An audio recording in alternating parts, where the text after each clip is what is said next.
Аудиогиде ғабыр маданин өзін өзі тәрбиелеу асыл нысандық сағат ұландысы.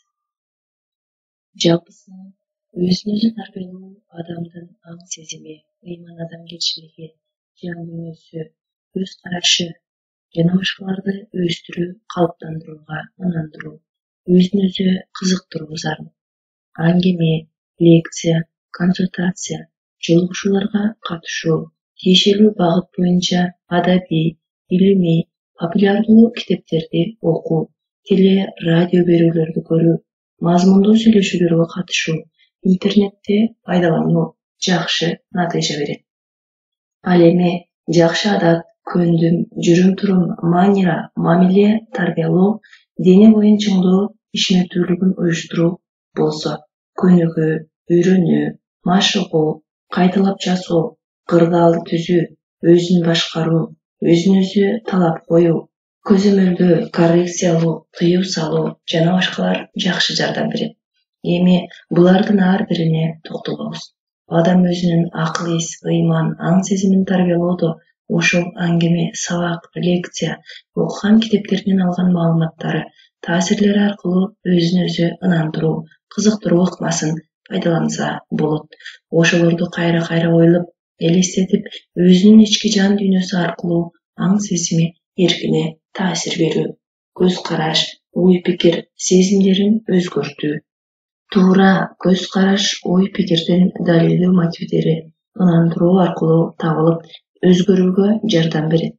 Өзүн өзү ынандырууда кайра-кайра үн чыгарып, күчтүү сезим менен айтуу, тастыктоо, ишендирүү, көз караш, пикирди өзгөртүү маанилүү.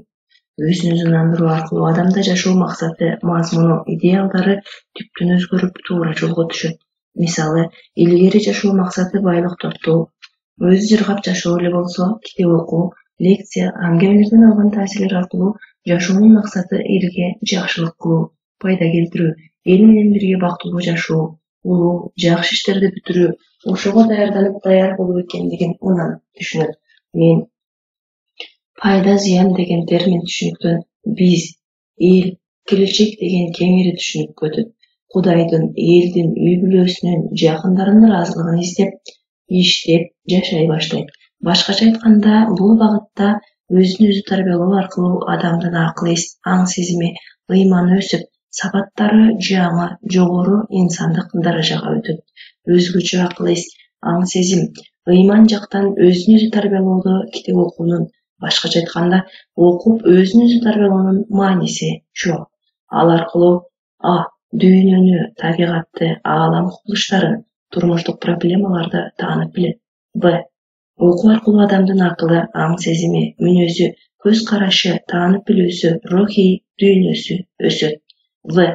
Китеп окуу аркылуу анын идеясы, образдары, сюжети аркылуу адамдын адептик, ыймандык, мекенчилик, эстетикалык, рухий жан дүйнөсү, маданий, саясий көз карашы өсүп, өзгөрөт. Байыркы Кытай философу Конфуций да акылман китепти көп окууну, андан да көп окугандары жөнүндө ойлонууну сунуштаган. Тажрыйба өлгөнү көп үйрөнүүнү сунуштаган. Булар жөнөкөй ыкма болуп көрүнгөнү менен адамды чыныгы акылмандуулукка, жакшы болуп өнүгүүгө алып келет деп эсептеген.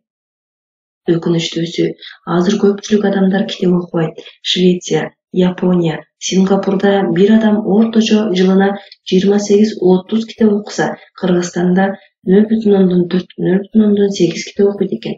Андан да өкүнүчтүүсү, окугандыгы жөнүндө ойлонуу, ой толгоо жок койсе. Өзүн өзү тарбиялоо үчүн ушуга маани берүү зарыл. Кептин баары адамдын жаш курагына, максаты, керектүүсүнө, кызыгуусуна ылайык китепти тандап, өз алдынча окуп, аны түшүнүп, сабак таасир ала билүүсүндө. Демек, адамдар өзүн өзү тарбиялоодо мыкты лекция, семинар, окуу, тренинг, курстарды, китепти тандап, ага акча каражаты, убакытты аябастан барып алуунун мааниси чоң. Окумуштуулар балдардын 7-15 жаш кураган китеп менен азыктануу мезгили деп айтышат. Бул да туура. Бирок биздин оюбузча туура тарбия алган, китепти сүйүүгө үйрөтүлгөн адам эс тарткандан өмүрүнүн акырына чейин китеп менен азыктанып жашайт. Андай адамдар китептен залкар ойлорду, элдик акылмандуулуктарды, үлгү, образдарды алат. Жүрүм-турум, сүйлөө, мекенчилдик, табигатты сактоо маданиятын жана адебин үйрөтөт. Адамдагы баардык баалуу сапаттар, жакшы кулк мүнөз, адат, тартип, адептүүлүк, адамгерчилик, адилеттүүлүк, чынчылык баардыгы китеп аркылуу, китептеги образдар аркылуу таасирленип, ихлас менен окуган адамга өтүп, өзүн өзү тарбиялоосуна кызмат кылат. Ошол үчүн китеп окуу аркылуу өзүн өзү тарбиялоо да чоң өнөр жана түгөнгүс булак болуп эсептелет. Эч кайсы ата-эне, мугалим, тарбиячы китептей адамды терең жана ар тараптуу түбөлүктүү тарбиялай албайт.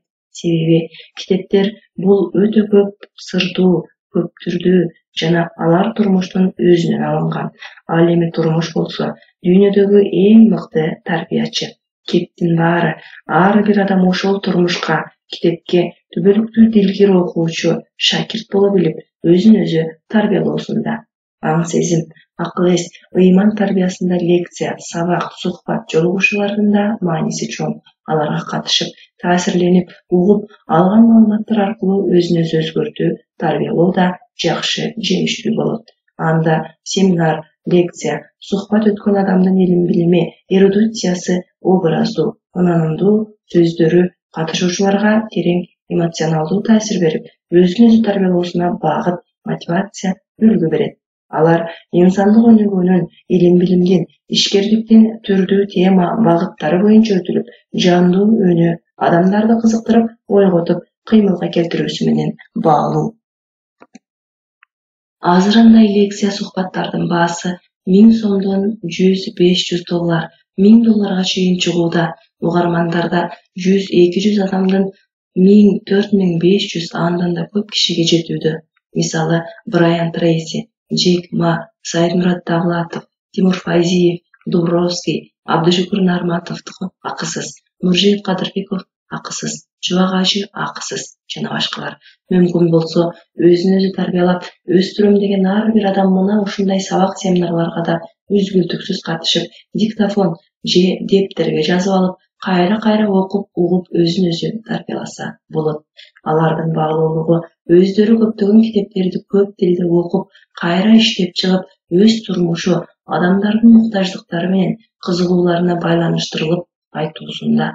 Алар ар бир ою, пикири, сунуштарына турмуштан мисал келтирип, жөнөкөй тил менен кызыктуу баяндашат. Ошол үчүн зал, катышуучулар кол чабуулар менен жандуу турушат. Өзүн өзү тарбиялаймын деген адам буларга жөн эле катышпастан темаларын тандап, системалуу, кызыгуу менен катышуучу зарыл.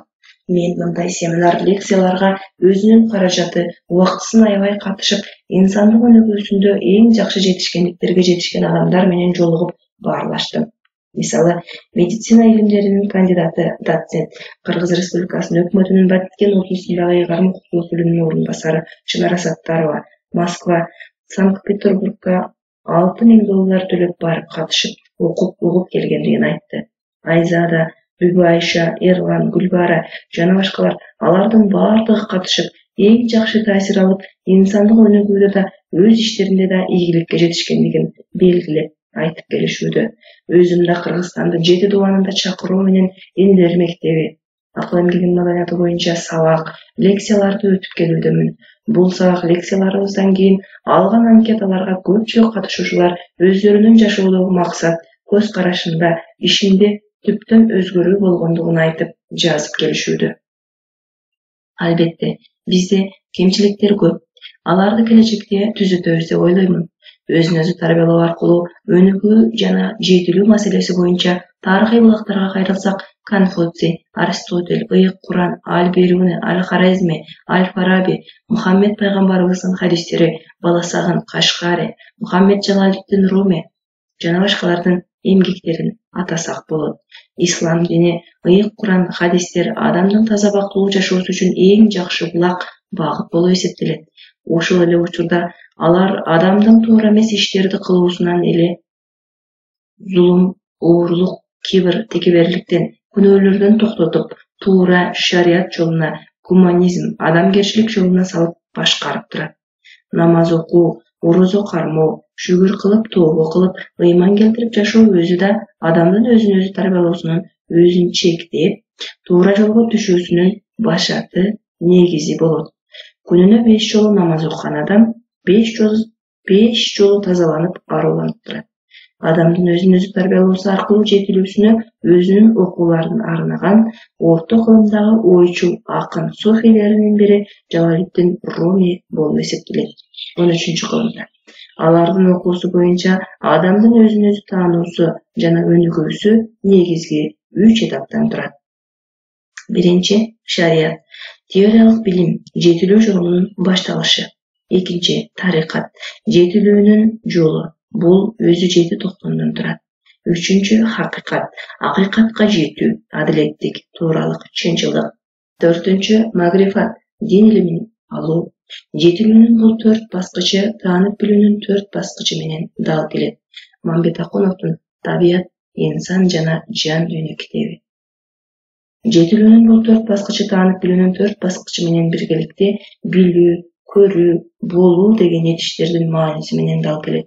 Башкача айтканда, бир нерселер жөнүндө окуп, угуп көргөнүбүз аздык кылат. Бул толук чындык эмес. Ал үчүн ошону башыңдан өткөрүшүң, жасашың керек деп айтылат. Ошондо чындыкты толук билесиң. Бул биздин өзүн өзү тарбиялообузга да чоң тиешеси бар. Булар жөнүндө кеңири Жалалиддин Руминин Дил сыры китебинен окусаңар болот. Мамбет Акуновдун китептеринен да окусаңыздар болот. Адамдын өзүн өзү таанып билип, тарбиялап өстүрүүсү жөнүндө америкалык психолог Абрахам Маслоу да маалымат берген. Ал адамдын инсандык сапаты анын муктаждыктарынын аткарылышына жараша болот деп 5 муктаждыкты көрсөткөн. Физиологиялык муктаждык, коопсуздукка болгон муктаждык, бирөөлөрдү көрүүгө, ага берилүүгө, куштарланууга болгон муктаждык, өзүнүн башкаларды урматтоосу, сыйлоосу, баалоосуна болгон муктаждык, өзүн өзү актуалдаштырууга болгон муктаждык, ички жөндөм, мүмкүнчүлүктөрдү сыртка, элге алып чыгуу. Адам мына ушул 5 муктаждыктарга жетишүү, аткаруу үчүн умтулат. Кыймылга келип, тынымсыз иштейт. Буларга жетүүгө ички керектөө, күчтүү зарылдык сезет. Мына ушуларга жетүү үчүн өзүн өзү өстүрүп тарбиялоосу керек. Маслоу өзүн өзү актуалдаштырган адамдын 15 жакшы сапатын белгилеп. Алар чындыкты дал өзүнө кабыл алуу жана аны менен мамиле жасай билүү, өзүнө, башкаларга, жаратылышка өзгөчө назар салуу, жакшы жактарын кабыл алуу, жасалмалуулукка жол бербөө, табигый сапат, мүнөзүн сактоо, берилген маселе, милдетке көңүл буруу, анын маңызын көңүлүнө туюп алуу, инсандар аралык терең мамиле, өзүн өзү актуалдаштыруу чыгармачылыгы жана башка. Дейл Карнегинин эмгектерине да адамдын өзүн өзү таанып билүүсү жөнүндө баалуу ой сунуштар берилген. Биз өзүбүздү өзүбүз тарбиялоо аркылуу аң сезим, акыл эсибизди, ыйманыбызды өстүрүү үчүн жогоруда аталган авторлордун эмгектерин кошумча окуп, ойлонуп, өздөштүрүп чыксак эң жакшы болот. Алардын баары өзүн өзү таанып билүүнү, тарбиялоону жана өнүктүрүүнүн солугуз булактары болуп эсептелет. Улуучек педагогу Каменский тарбияны өзүн өзү тарбиялоого айландыруу жөнүндө өз пикирин айтып, тарбиялануучунун табигый түрдө өзүн өзү өстүрүүсү жөнүндө өзүн өзү тарбиялоодо адептүүлүк, акыл жана ар намустуулуктун булагы, казынасы улуу адамдар тарабынан жазылган ыйык жазуулар жана ой жүгүртүүлөр деп эсептелген. Демек, мындан корутунду кылсак, өзүн өзү тарбиялоонун негизги булактарынын бири улуу акылман ойчулдардын эмгектерин, өмүр жолун, ой жүгүртүүсүн үйрөнүү болуп эсептелет.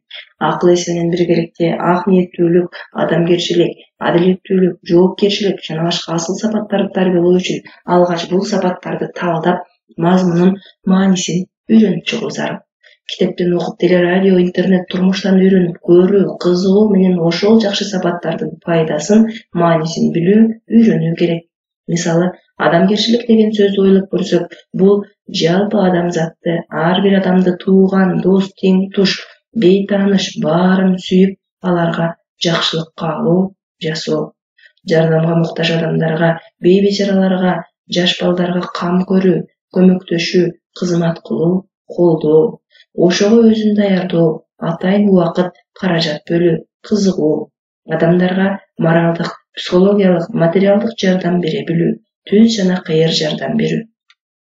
Адамдардын муктаждыгын изилдеп таап, айтып, айттырбай жардам берүү, сөз, ниет, тилек, дуа, кызмат, билим, өнөрү менен жардам берүү. Күн сайын жалпы адамзатына тынчтык, аманчылык тилеп дуа кылып каалоо айтуу. Жакыр, колдоого муктаж үй-бүлөлөргө, мектеп, балдар үйү, дарыланууга муктаж адамдарга жардам берүү.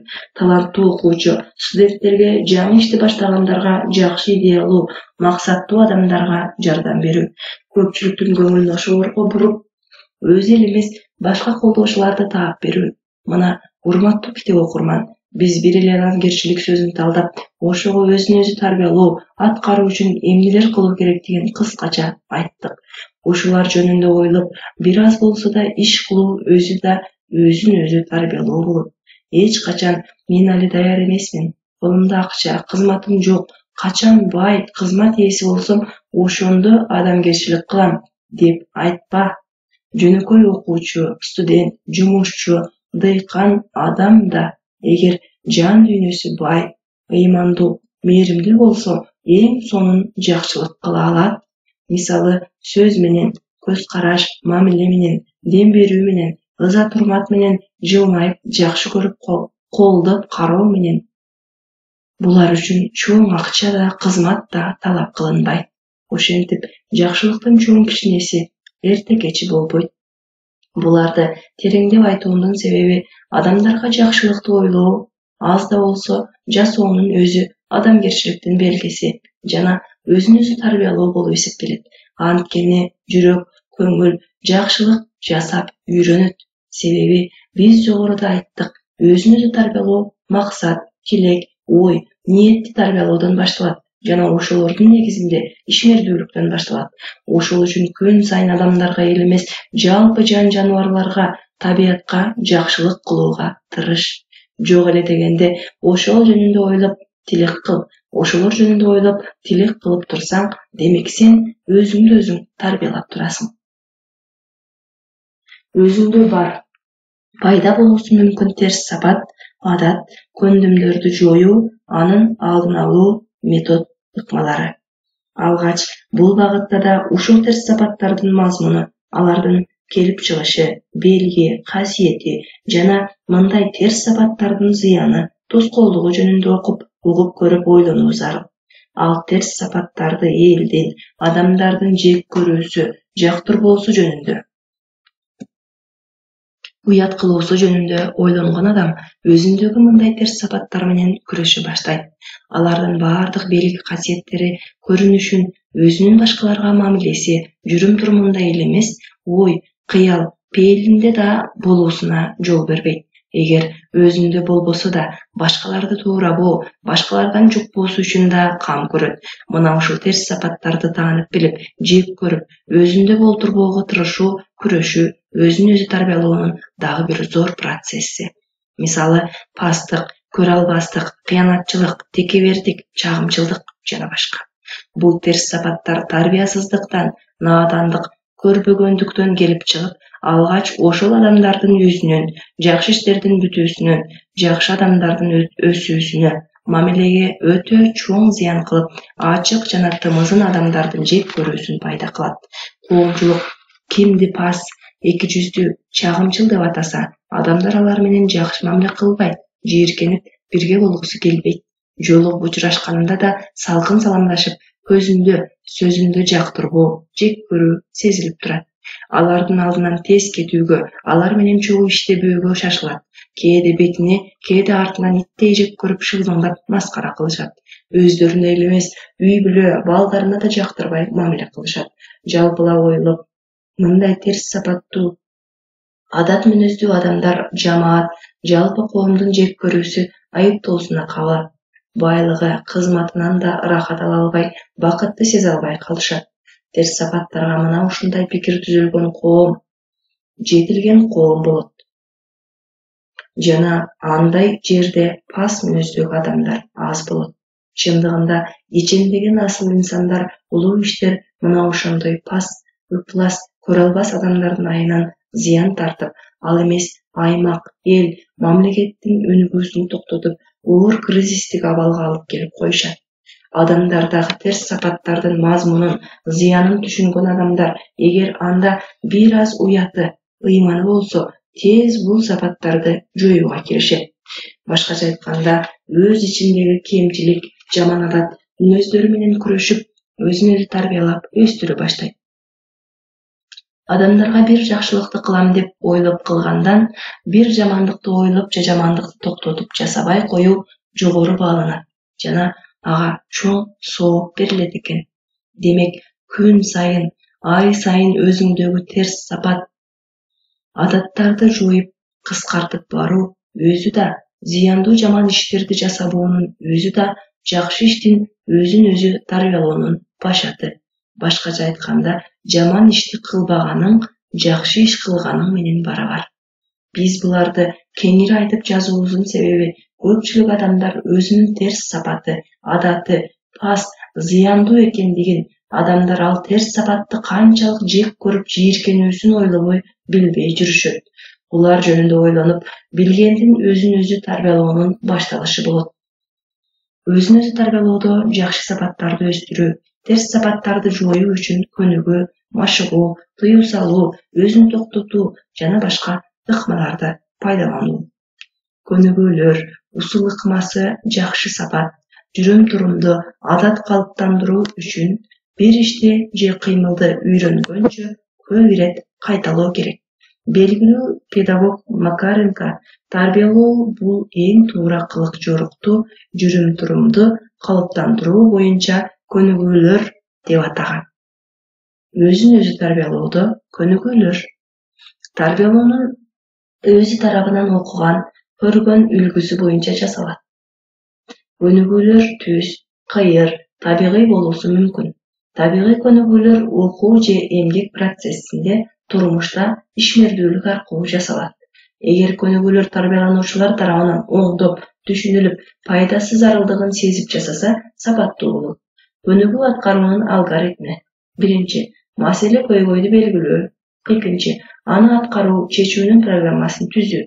Үчүнчү, үлгү, тажрыйба көрүү. Төртүнчү, көнүгүүнү сынап аткаруу жана аны талдап түзөтүп кайра аткаруу. Бешинчи, натыйжасын талдоо, баалоо.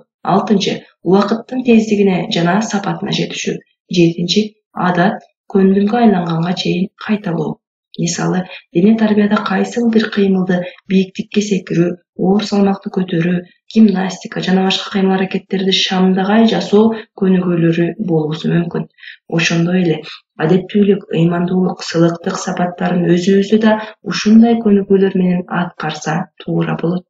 Мында эң башкысы көнүгүүлөрдү удаалаш, системалуу аткарып, ал көнүгүүлөр менен жети турган ийгилик, натыйжаларды элестетип сезүү маанилүү.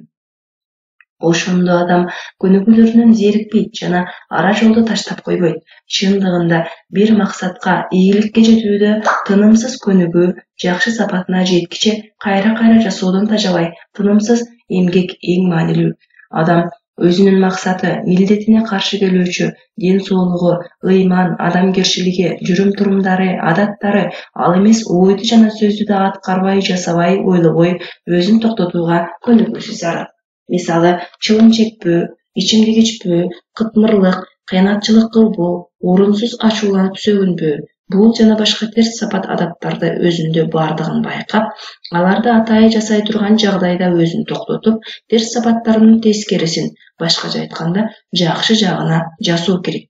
Мисалы, оройлук, зоокөрлүк, жалкоолук. Бул үчөөнүн ордуна 3 тескери жакшы сапаттар: сылыктык, мээримдүүлүк, эмгекти сүйүү, иштермандык, жалкоолуктун ордуна. Ошентип, адам баласы өзүндөгү бардык терс сапат, адат, кылык жорук аткарылып жасала турган учурда, аны тез токтотуп, өзүн башкарып, алардын ордуна антижорук, ойлоп, терс иштердин тескерисин, жакшысын аткарып, машыгуу. Бул албетте кыйын. Сол колуңдун ачуусун оң колуң менен бас демекчи, терс жакты басып, анын ордуна жакшы ишти жасап, өзүн өзгөртүп тарбиялоо. Бул албетте кыйын, татаал адамдан эрктүүлүктү жана марттыкты талап кылат. Бирок бул эрктүүлүк марттыксыз адам болбойт. Ушулар аркылуу башка ишти жасай баштаган адам өзүн жакшы, бактылуу сезе баштайт, оор жүктөн кутулат. Булар күндөлүк турмушта көп жолугат. Адам мындай жагдайга көп туш болот. Ошондо өзүн токтотуп, жашоо, иш, башкалар менен мамиле процессинде атайлап өзүн өзү тарбиялоо эң жакшы натыйжа берет. Булардын татаалдыгы адам өзүнүн стереотип болуп, үйрөнүп калган мамиле адаты, жүрүш-турушун чечкиндүү токтотуп, өзгөртүүсүн талап кылат. Ушул өзгөртүү процессинде адамдын мүнөзү чыңалып, эрки бекемделет, өзүнө ишеним өсөт. Ал үчүн ар бир адам өзүндөгү терс сапат ой-жоруктардын тизмесин түзүп, дубалга, маңдайына илип, күндөлүк турмушта алар жүзөгө аша турган жагдайды алдын ала сезип, өзүн токтотуп, жакшы иш жасап, көнүгүп барса болот. Биз эксперимент процессинде эсептегенибизде, ар бир адамда анын инсан болуп тарбияланып өсүүсүнө тоскоолдук кылуучу 20-30 терс сапаттар, адаттар, мамилелер, жоруктар бар экендигин аныктадык. Кубанычтуусу, ал терс сапаттардын ар биринин антоними, жакшы сапат, жоругу бар болгону. Адам ошолорду билип, адам абийирине кул, эркине бий болуусу керек деген макалды эске алып, өзүнө өзү буйрук берип, жакшы сапат, жоруктарды өздөштүрүүсү керек. Мисалы, жалган сүйлөө, чын сүйлөө, туура сүйлөө менен алмашат. Көрө албастык, жан дүйнөнүн марттыгы менен алмашат. Оройлук, сылыктык менен, сараңдык, кол ачыктык менен алмашат. Текебердик, чынчылдык менен алмашат. Менменсинүү, жөнөкөйлүк менен алмашат. Эки жүздүүлүк, бир сырдуулук менен алмашат. Түркөйлүк, билимдүү, маданияттуулук менен алмашат. Кытмырлык, ак көңүлдүүлүк менен жана башкалар. Ушул сыяктуу кайсы терс сапаттарыңыз өзүңүздө болсо, ошонун артынан сая түшүп, күрөшүп, анын антоними, жакшы сапатты көп кайталап, жасап, адатка айландырыңыз.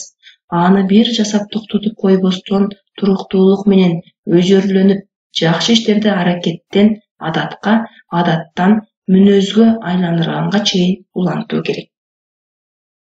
Өзүн өзү тарбиялоодо ээрчишүү, жоюп кыскартуу, топтоштуруу ыкмалары. Адам өзүн өзү тарбиялоодо мына бул мыйзам ченемдүүлүктү билип пайдаланса, жакшы натыйжага жетишет. Буларды биз көп жылдык эксперименталдык тажрыйбада күзөтүп, байкап, кичи мыйзам ченемдүүлүк деп атап койдук. Ээрчишүү, адамдагы жакшы сапаттар да, терс сапаттар да ушул эрежеге баш ийгенсип сезилет.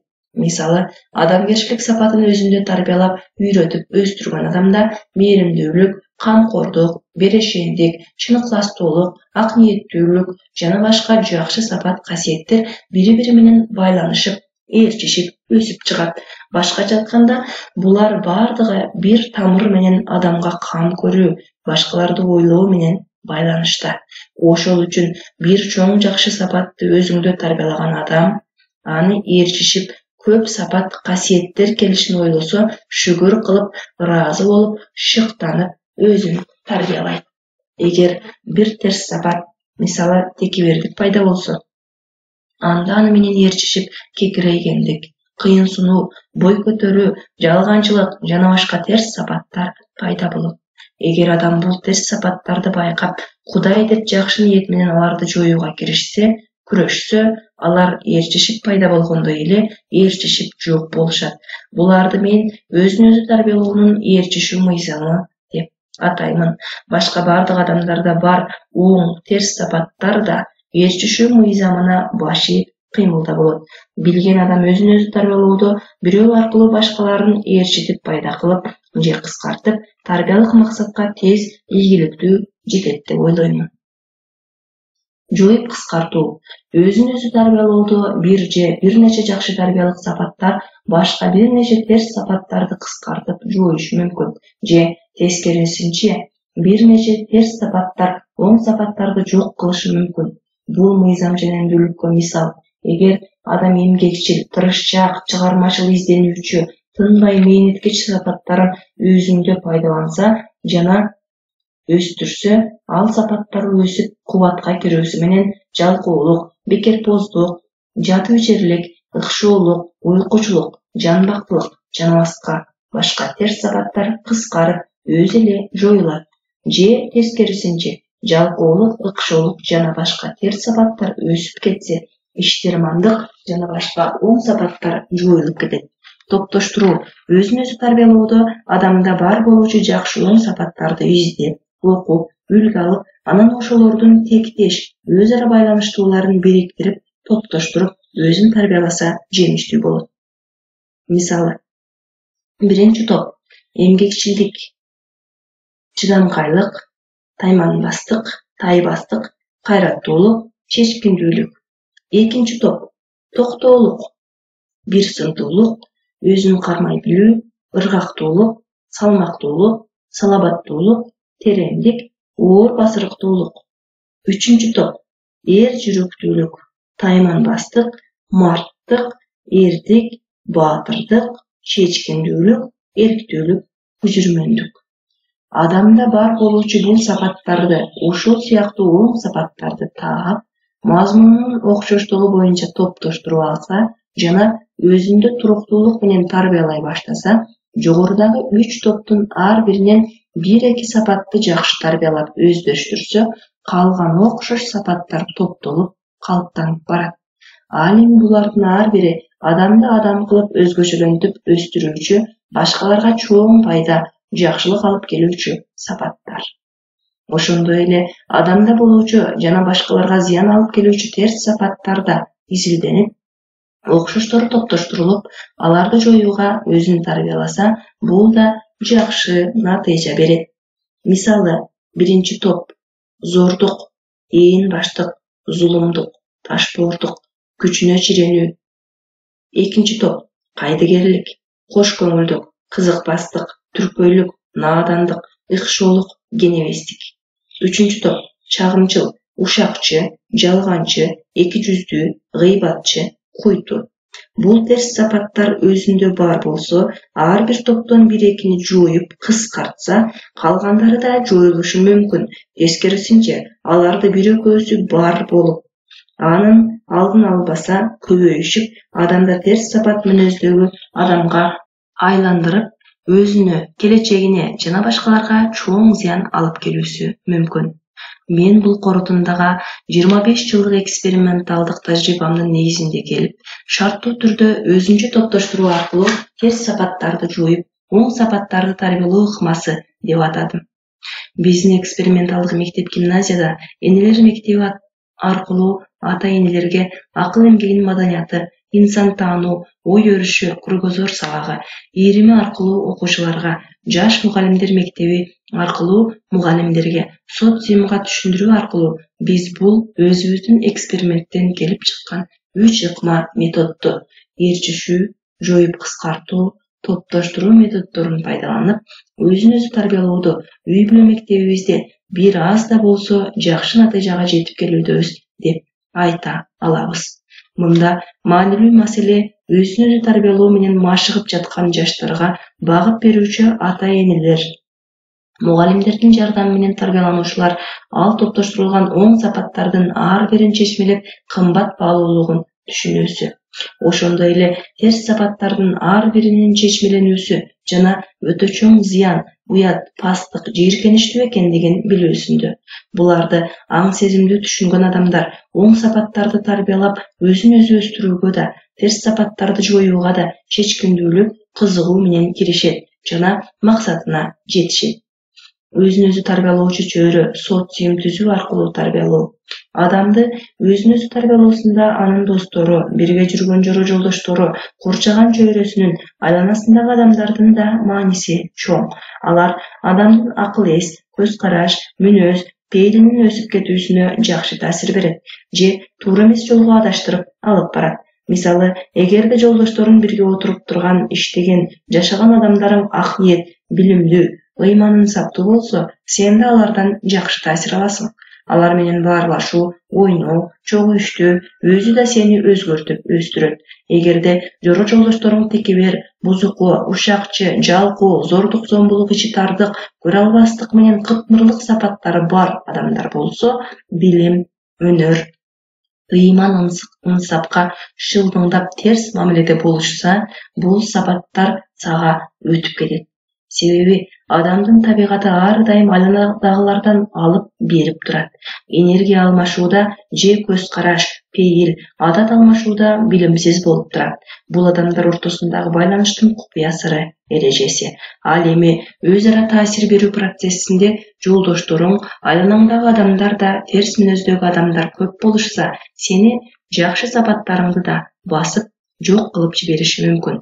Мисалы, кээде жакшы пейил мүнөздүү адамдар да туура эмес мүнөздөгү адамдарга аралашып калса, бир аз убакыттан кийин ичкич, жалкоо, бекерпоз болуп, окуусу, пейил, көз карашы терс жакка өзгөрүп кетет. Бул өкүнүчтүү. Ал эми жалкоо, терс мүнөзү бар адам деле жакшы чөйрө досторго кошулса, алар көпчүлүк болушса, жакшы тарбиялык таасир алып, баарын таң калтырып өзгөрүп калат. Мындай абал турмушта көп эле жолу жолугуп жүрөт. Ошол үчүн өзүн өзү тарбиялап өсүүнү максат койгон адам жакшы досторду, чөйрөнү таандай билүүсү керек. Андан да жакшысы ошол чөйрөнү өзү түзсө. Кээде билим, ыйманы, эрки күчтүү адамдар айланасына ошол максаттагы күчтүүлөрдү топтоп, достошуп, бирин-бири тарбиялап өстүрүүчү чөйрө түзүп алат. Талаада көпчүлүк жеген тамак даамдуу болгондой эле 4-5 тилектеш адам биригип чөйрө түзүп өздөрүн тарбияласа, кызыктуу, эң жакшы өсүү, ийгилик болот. Бул биздин 25 жылдык эксперименталдык тажрыйбадан тапкан жаңы эреже табылгабыз деп эсептейбиз. Өзүн өзү тарбиялоочу чөйрө айланадагы адамдар, ал адам окуп иштеген жай, бөлмө, ал жердеги тазалык, тартип, эстетика, ал көргөн киносу, уккан ыры, музыка, икая маселелер, окуган китеп, көргөн сүрөттөр, курчап турган табигат, жаныбарлар, ал эле эмес кошуналар, бир көчөдөгү адамдар да болуусу мүмкүн. Ошол үчүн элибизде үй алам десең коңшу да, сапарга чыгам десең жолдош танда, өсөм десең устаз танда, дос танда деген жана башка сөздөр, ойлор айтылып жүрөт. Булардын баары адамдын өзүн өзү тарбиялоосуна билимсиз чоң таасир берип туруучу факторлор. Мисалы, улуу инсандар, эл, жер, мекенчилик, адамгерчилик, марттык жөнүндөгү фильмдер, интернет маалыматтары адамга эң жакшы тарбиялык таасир берет. Ал эмес, күнүгө угуп жүргөн музыкасы да адамдын эмоционалдык, психикалык абалына, жан дүйнөсүнө, көз караш табитине чоң таасир берет. Азыр мазмун мааниси жок чет өлкөнүн ырларын туураган кээ бир хит парад ырларыбыз тескери таасир берип, психиканы, тарбияны бузуусу ыктымал. Ошол өзүн өзү тарбиялоодо буларга маани берүү зарыл. Досуңду айт, ким экениңди айтам. Жакшы менен жүрсөң жетесиң муратка, жаман менен жүрсөң каласың уятка деген макалга амал кылып, өзүбүздү тарбиялоочу чөйрө тапсак же түзсөк жакшы болот. Аалымдар, билимдүү, ыймандуу адамдардын сухбатында болуп, катышып өзүн өзү тарбиялоо.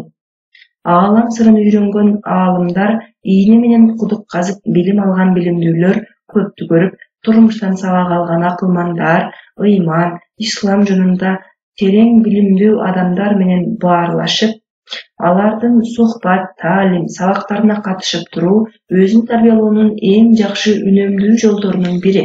Себеби ал аалым, акылмандар, ал илим, тажрыйбаны алуу үчүн кеминде 30-50 жыл үйрөнгөн, көптү окуган, көптү сурап билген. Ошентип бал ары балды чогулткандай, жылдап чогулткан илим билимин, акылмандыгын топтоштуруп, 1-2 сааттык сабак, лекция, тренинг, таалиминде баяндап берет. Жылдап үйрөнүлгөн нерсени сиз 1-2 саатта аласыз. Ошол үчүн бул ыкчам, үнөмдүү жана пайдалуу жол. Алар 1 сааттык сухбатында айта турган баалуу ойлорун 5-10 китептен алышы мүмкүн.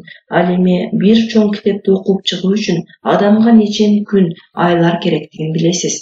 Алар бул билимди араб, түрк, англис, орус китептеринен, устаздардан мээнет кылып, мусафир болуп жүрүп үйрөнгөн, миңдеген километр алыстыкка барып, сапарга чыгып үйрөнгөн. Акылмандар турмуштун көп кыйынчылык, оош-кыйышын башынан өткөрүп, андан сабак алып, даанышмандык даражасына жеткен. Ошол үчүн да алардын сухбат сабактары өтө кымбат, мазмундуу, салмактуу жана ширелүү болот. Бир билим тарбия алып, өзүн өзү тарбиялаймын деген ак ниет адам аалымдар сухбатына катышып, дүйнөдө аалымдар менен акылмандардын сухбатынан өткөн ырахат бар бекен деп айткан экен.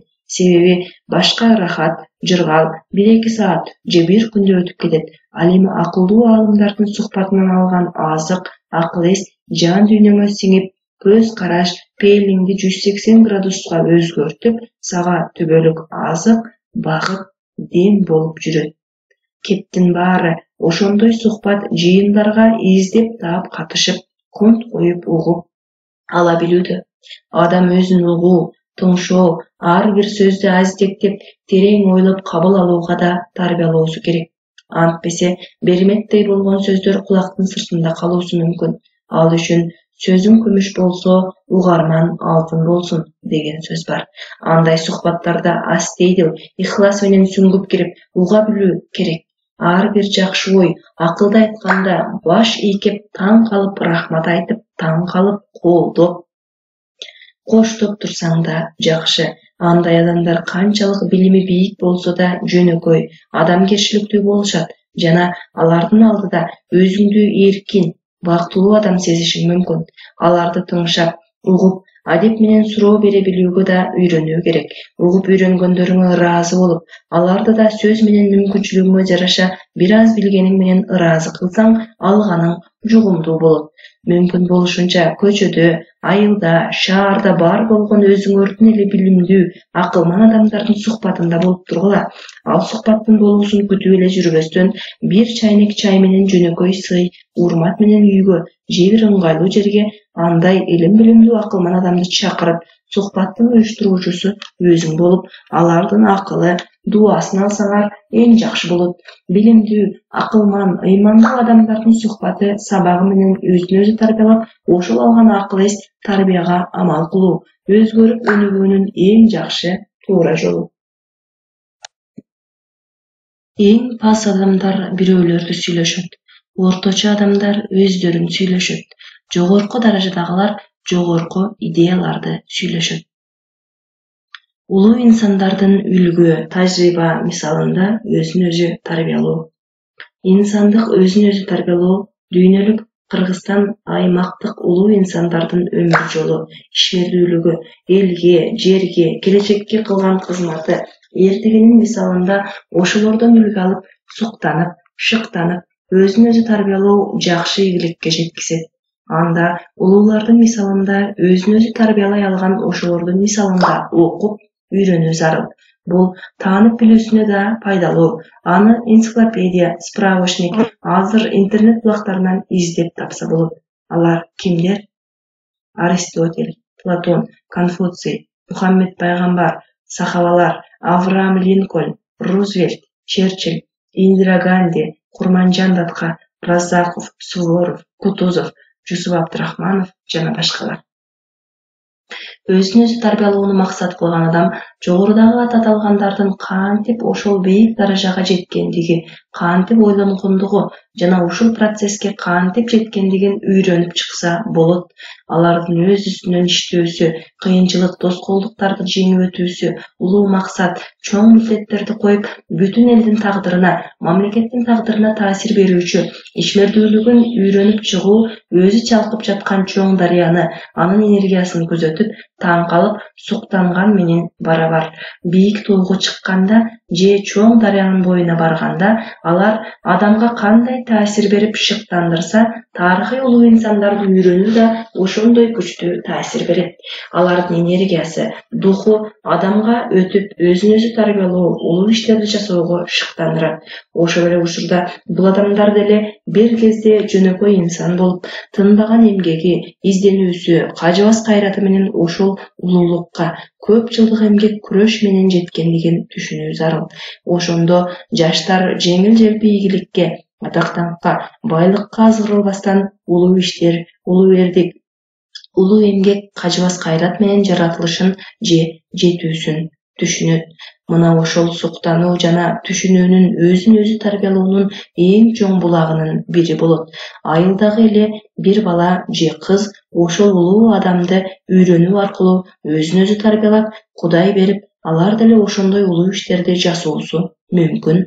Себеби биз жогорудагы адамдарды үйрөнүп чыкканыбызда, алардын баардыгы бир кезде улуу инсандарга, улуу иштерге таасир алып өсүп чыккандыгын байкадык.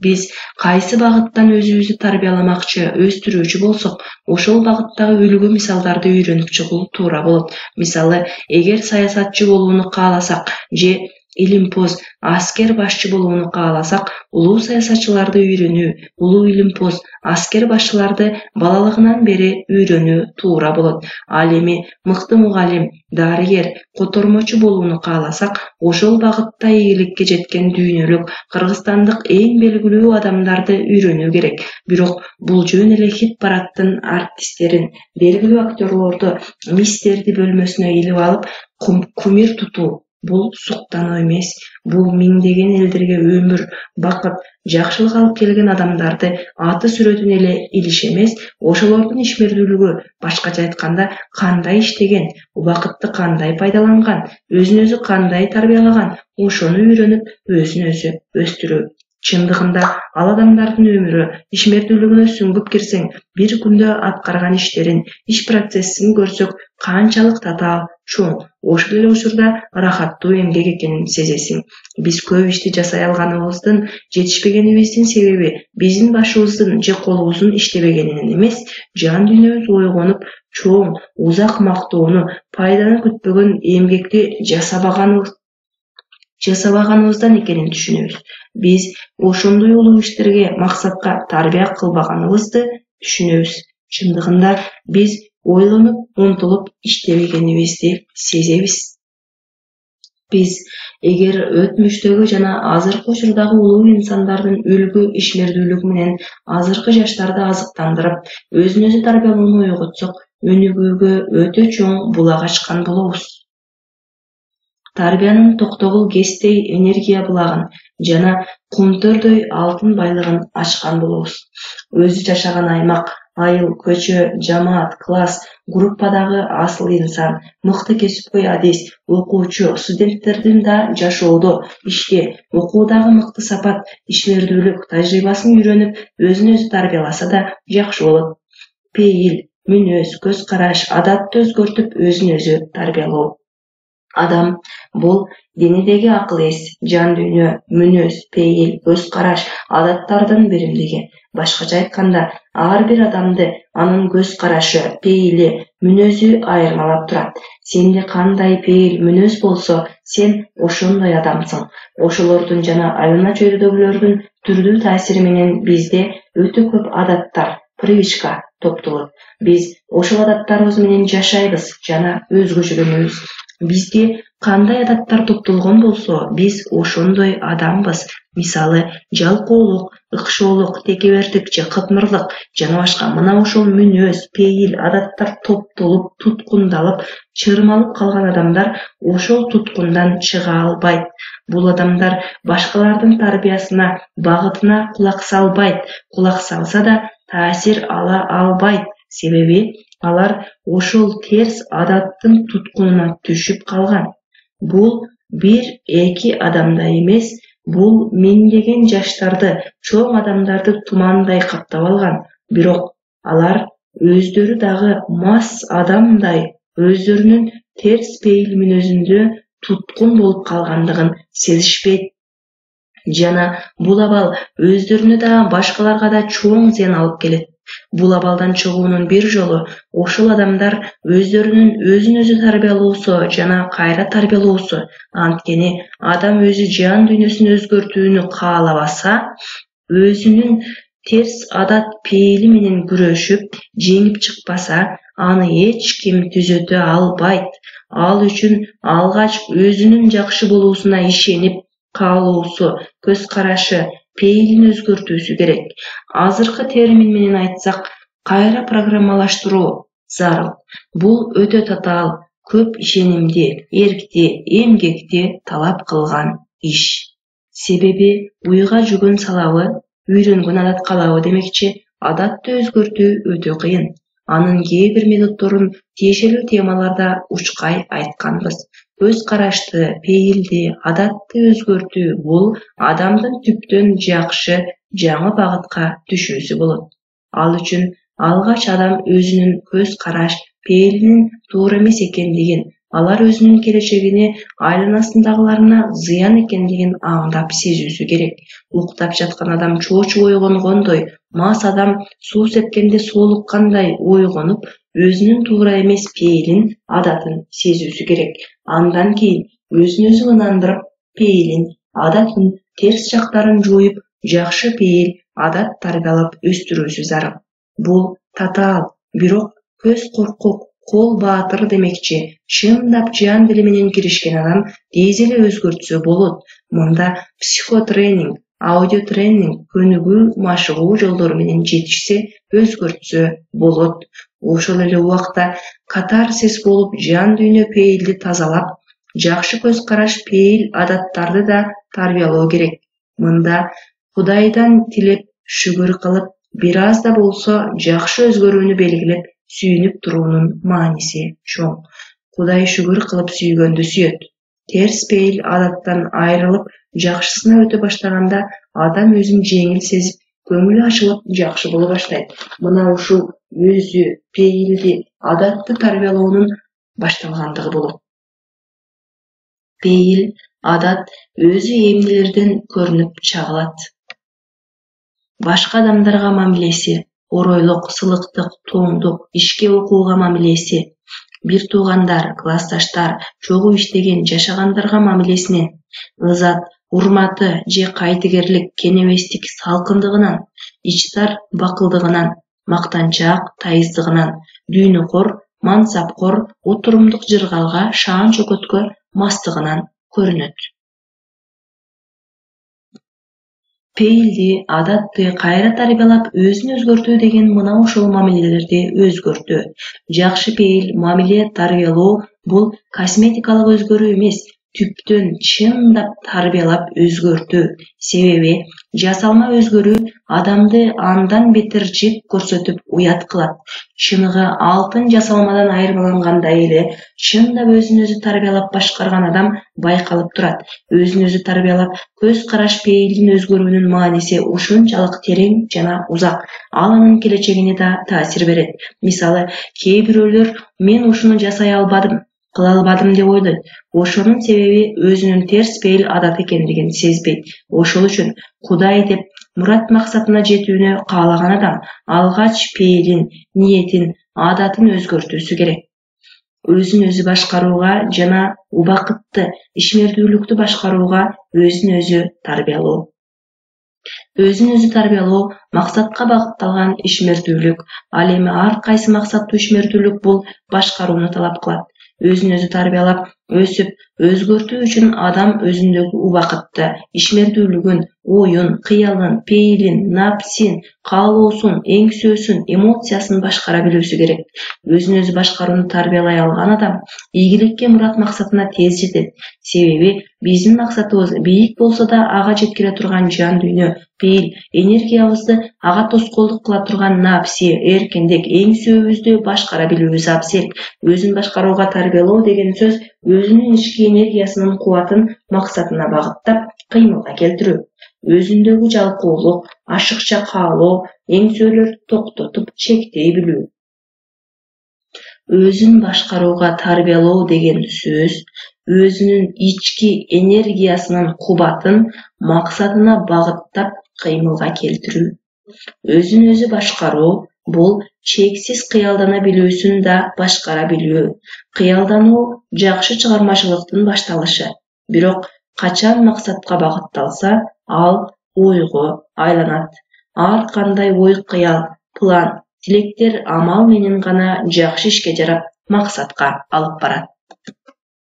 Чындыгында ойлонуп, кыялданып ийгиликке жетүүнү максат ниет кылып жүргөндөр өтө көп, бирок алар ошол багытта кыймылга келбейт. 1000 ой-кыялдан bir qadam артык деген сөз бар. Ошол амалга, кыймылга кирбеген, башкарылбаган ой-кыял пайдасыз.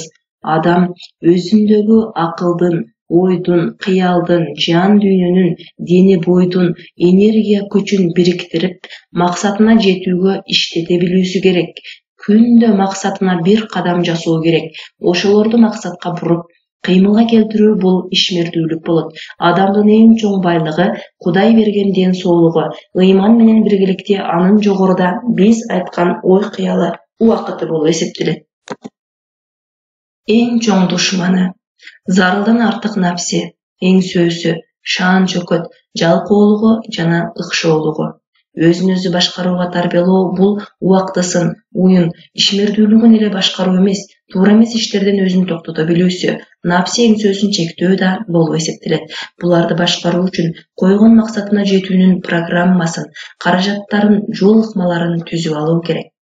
Башкаруу бул өзү максатка жетүү үчүн жакшы каражаттарды кыймылга келтирүү, өтө зыяндуу иштерди, жоруктарды токтото билүү. Өзүн өзү башкаруу да жеңил эмес, анткени ага баягы терс адаттарды, напси жана башка терс сапаттары тоскоолдук кылат. Алар менен күрөшө билүү үчүн чечкиндүүлүк, эрк керек. Өзүн өзү тарбиялоодо эң зарыл сапаттардын бири бул эрк. Өкүнүчтүүсү, биз ага аз маани беребиз. Окууда, жашоодо, иште эрк керек болгон учурлар өтө көп. Ал эмес күндө керек. Эрк бул өзү эмне? Эрктин эң жөнөкөй аныктамасы улуу максаттарга жетүүдө, кыйынчылык, тоскоолдуктарды жеңип өтүүдө адамдын ишеними, жан дүйнөсүнүн бекемдиги, туруктуулугу жана кебелбестиги. Ошондой адамдарды эрктүү дейт.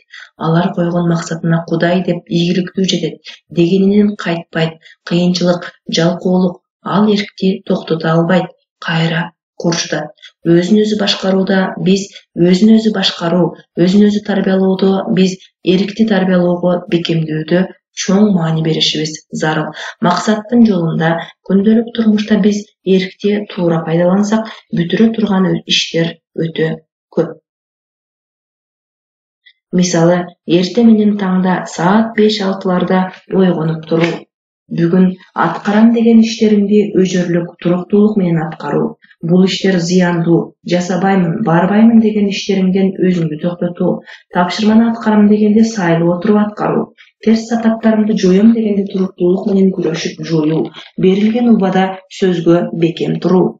Күндө байкалбаган жүздөгөн эрк катышып, эрк менен бүтө турган, эркти тарбиялай турган иштер болот. Бир азга ага маани бербейбиз. Эрким бош, эрким жок деп өзүбүздү актайбыз. Чындыгында биз эркибизди тарбиялаган эмеспиз, аны пайдаланып жардамга чакырган эмеспиз. Эрк өзү максатка жетүүдө, кыйынчылыктарды жеңип өтүүдө зарыл болот жана ошондо чыңалат.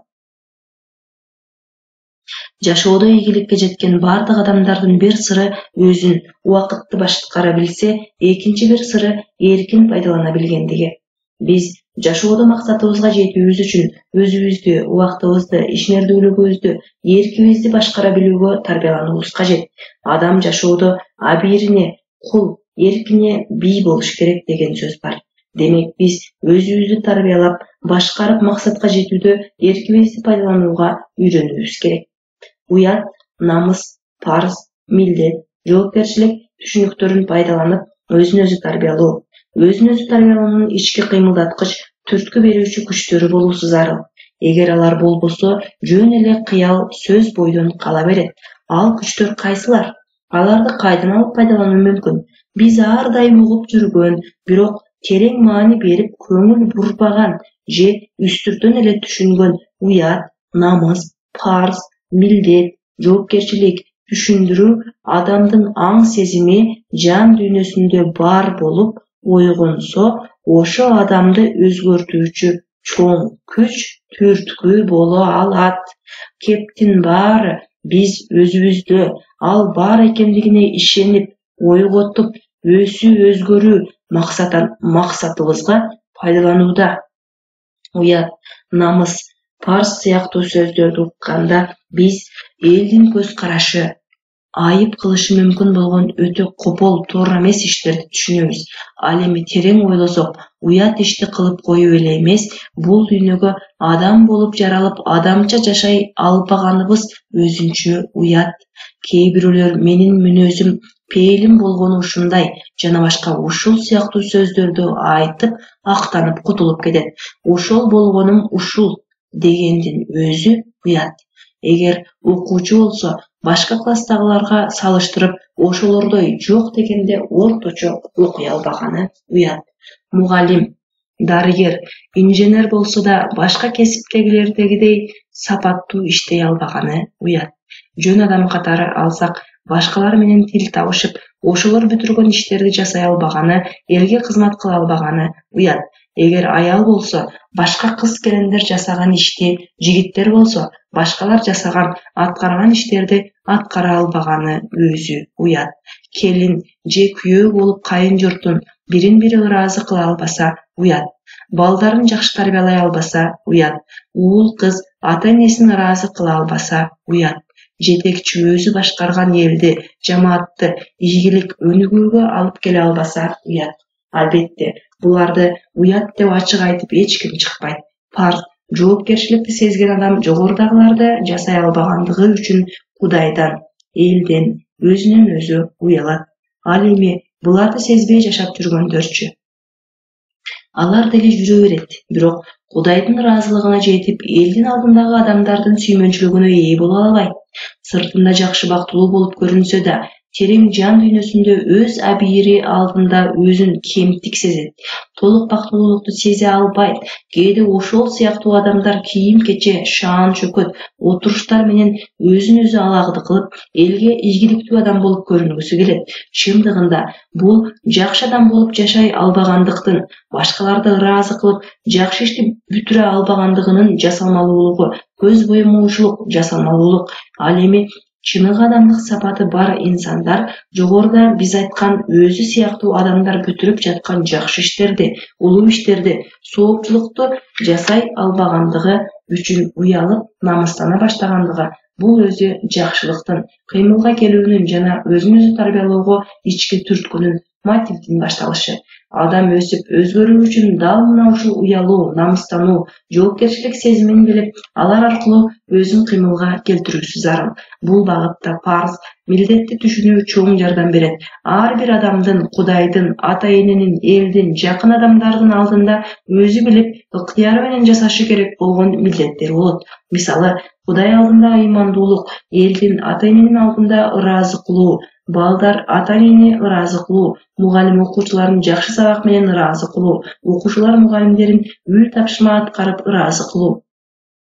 Ар бир жердеги кызматкер кайсыл кызматты аткарбасын, бул менин парзым, милдетим деп эң мыкты башкалар сүйүнүп ыраазы боло тургандай кылып өткөрүүсү зарыл. Бирөө текшергени, баа койгону үчүн, айлык бергени үчүн эле эмес, өзүнүн парз, милдеттерин билгени үчүн мыкты аткаруусу керек. Эми жалпылап айтсак, ыйман, парз, милдет, жоопкерчилик адамдын канчалык күчтүү, зарыл сапат экенин сезүү өзү кымбат. Буларды сезип, ойгонуп, кыймылга келген адамдар жакшылыкка, ийгиликке жетүүнүн дагы бир себеби, алар Кудай берген ыйык касиеттүү сапаттар. Аларды сыйлаган сыйга жетет, кордогон кор болот. Себеби уят, парз, милдет деген ар бир түшүнүк артында чоң сыйкырдуу күч, энергетика жатат. Өзүн өзү тарбиялоо аркылуу ушуларды түшүнүүгө жеткен адам өзүнүн парз, милдет түшүнүгүн ойготуп, ошолорду кыймылга келтирген адам, ошолордун күчү менен коомчулукта кубаттуу болот. Ал эми буларды сезбей, тугутпогон адам алардын убалына калып, чоң күчүнүн тепсендисине калат. Өзүн өзү тарбиялоо аркылуу ушул түшүнүк даражасына чыккан адам буларды аткарбай коюудан чоочуп кетет, коркуп кабатыр болот. Бул өзү да өзүн өзү тарбиялоого чоң стимул.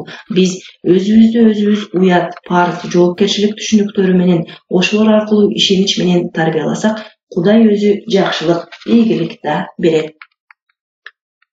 Жаш курагына ылайык өзүн өзү тарбиялоо.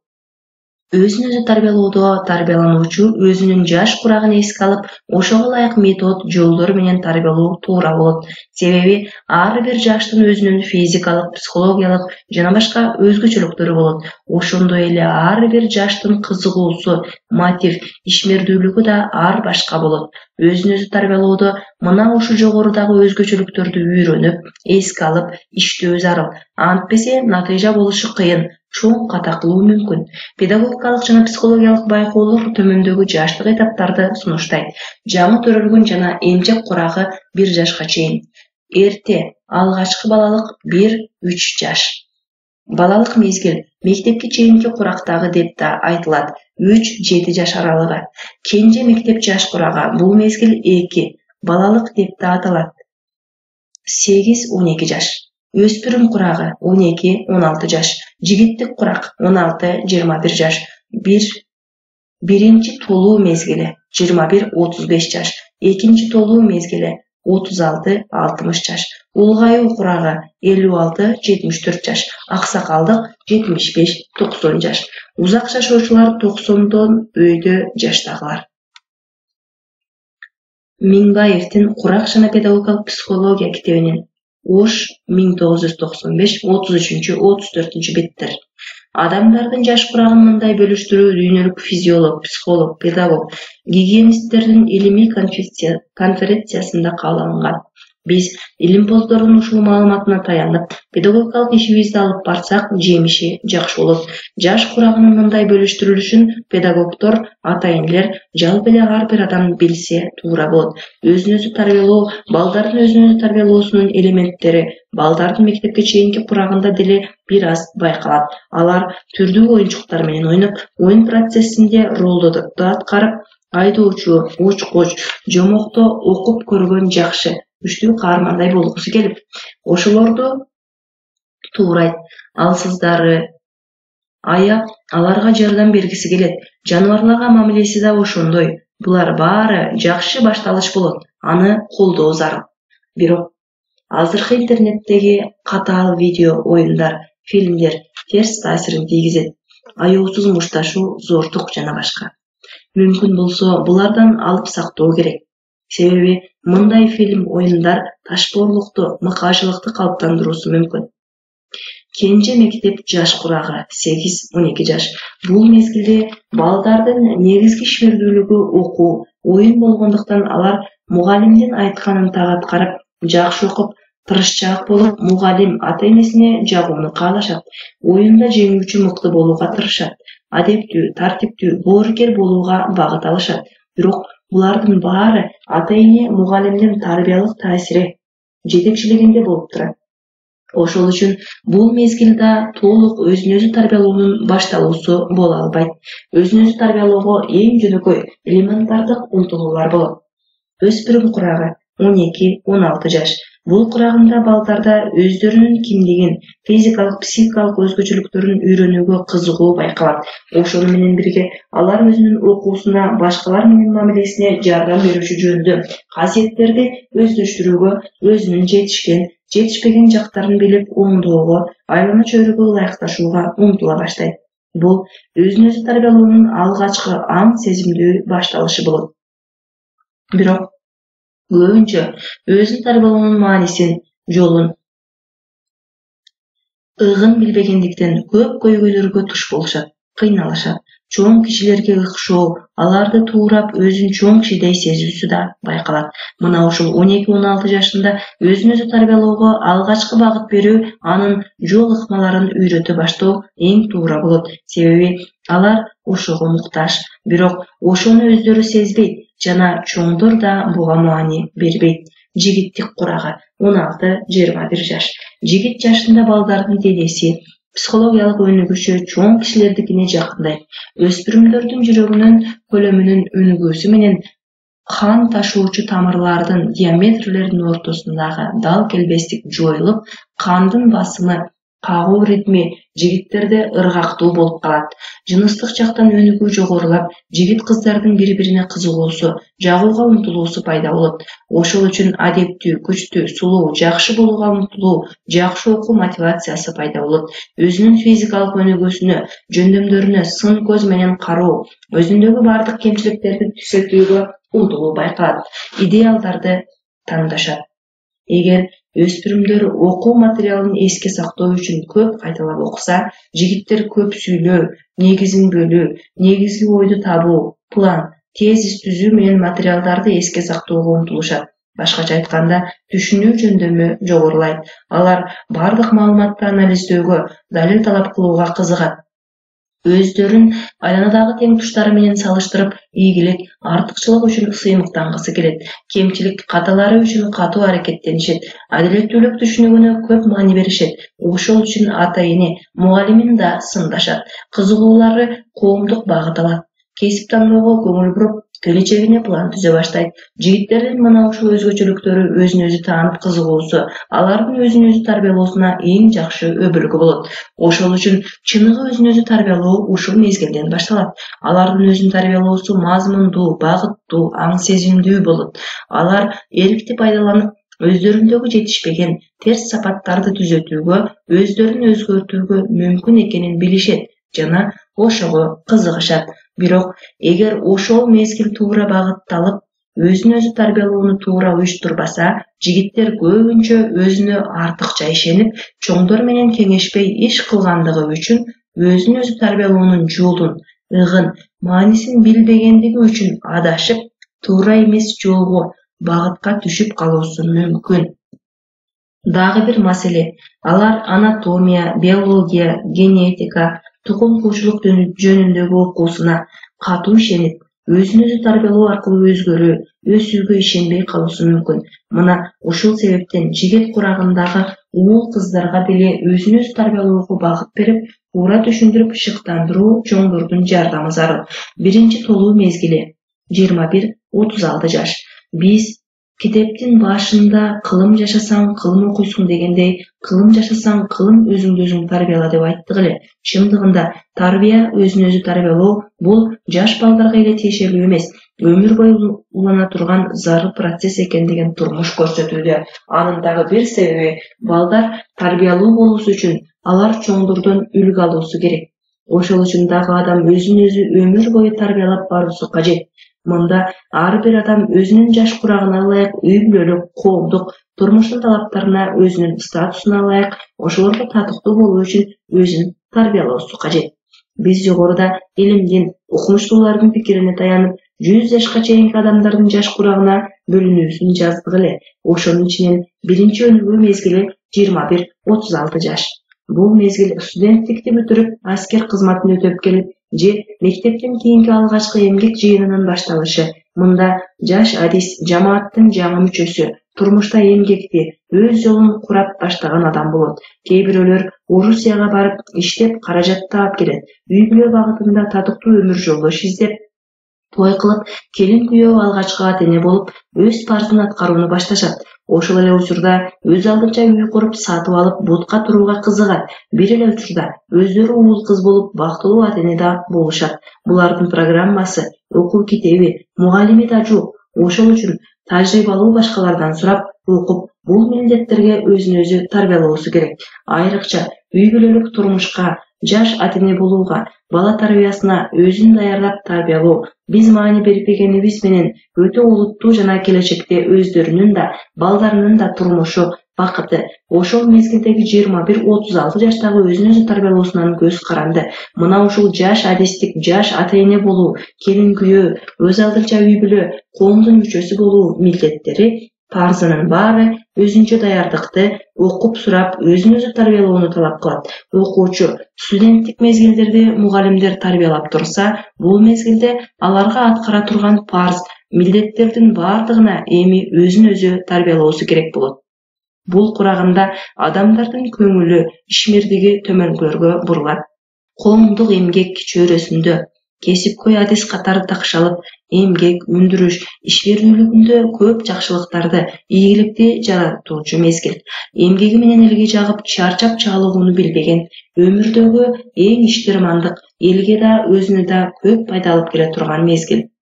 Экинчи толуу мезгили 36-60 жаш. Үзүрлүү эмгеги менен элдин кадырлоосуна жетип, таанылуучу мезгил. 50-60 жашта үй бүлө, жеке турмушта балдарын чоңойтуп, жогорку окуу жайларда окутуп, уул үйлөп, кыз чыгарып, куда түшүп, кайната кайнене болуп, неберелерин эркелетип тарбиялап турган мезгил.